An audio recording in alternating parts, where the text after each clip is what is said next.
Okay, at good morning po sa lahat. Another set po ng Norifumi exhaust for KLX 150 140 sold. Bound to Caloocan po ito. Salamat po kay sir na nag-avail at ipapashipping ko na po ito ngayon. Okay, yan. I-inspect lang muna po natin bago shipping. Ayan po ulit, dating gawin.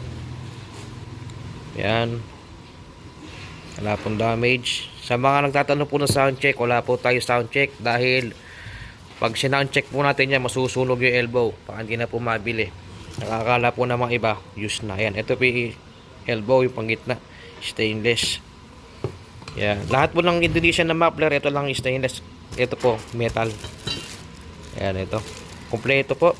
Ito po yung tatlong spring na kasama. Ayan. Salamat po sir sa tiwala. Okay, on the way na po sa JNT. Ito po yung box niya. Binawasan namin. Pag hindi binawasan yung box, napakamahal na shipping fee. Okay, maraming salamat po. Sa mga order po, PM lang po sa RR731 Moto Online Shop. A few moments later. Ito na yung order ni Sir from Caloocan. Masishipping na po natin sa JNT. Ayan. Ayun po yung JNT yung ayan. Ship to Caloocan.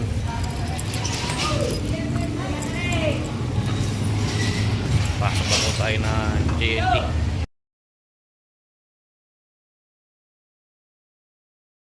Tapos na po tayo ulit dito sa JNT.